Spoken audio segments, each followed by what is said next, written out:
పృథ్వీ గారు అని అంటే వైఎస్ఆర్ కాంగ్రెస్ పార్టీలో ఆయన ప్రస్థానం అంతా కూడా జగన్మోహన్ రెడ్డి గారితో నడిచి పాదయాత్రలో కూడా తిరిగి ప్రజలతో ఆయన తిరుగుతున్నప్పుడు ఈయన కూడా తిరిగి ఇంత చేసిన ఆయన ఉన్నట్టుండే ఆయన వదిలేసేసి జనసేనలోకి వచ్చి జాయిన్ అయ్యి జనసేనలో కూడా అదే రకమైన ఒరవడి సృష్టించుకుంటూ వచ్చారు.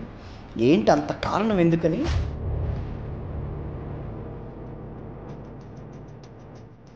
మీ మీద ఎంతో నమ్మకంతో ఎస్వీబీసీకి డైరెక్టర్గా మీకు ఇచ్చారు కదా.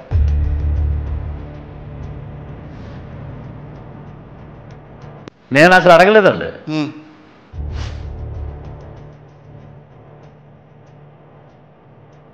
మనసులో ఒక్క మాట అడుగుతాం మిమ్మల్ని. పవన్ కళ్యాణ్ గారి దగ్గరికి వెళ్ళి మీరు జాయిన్ అయినప్పుడు ఆయన ముఖ్యమంత్రి కావాలని మీరు కోరుకున్నారు. కానీ ఈ రోజున ఆయన ముఖ్యమంత్రి అవుతారా లేదా అన్నదానికి మీరు స్ట్రైట్గా ఇచ్చే ఆన్సర్. నిజమే అండి, 100%. పవన్ కళ్యాణ్ గారు అంటే ఒక అభిమానం ఉంటుంది. 48 నియోజకవర్గాల్లో పోటీ చేస్తారని చెప్పి ఎక్స్పెక్ట్ చేశారు. కలిసి ఉన్నాం అందరం, 48 నియోజకవర్గాల్లో మనం పోటీ చేస్తాం అన్నారు. 24 అన్నారు, అది కాస్త 21కి వచ్చింది. చాలా బాధపడ్డారు ఆ రోజు, చాలా మంది బాధపడ్డారు నాకు తెలిసినంత వరకు.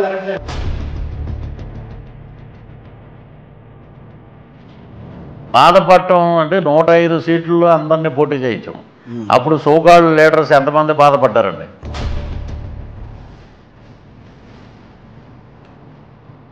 సినీ పరిశ్రమ వైఎస్ జగన్మోహన్ రెడ్డి గారి ప్రభుత్వంలో చాలా ఇబ్బంది పడింది అని చెప్పి వార్తలు వచ్చినాయి. నిజమా?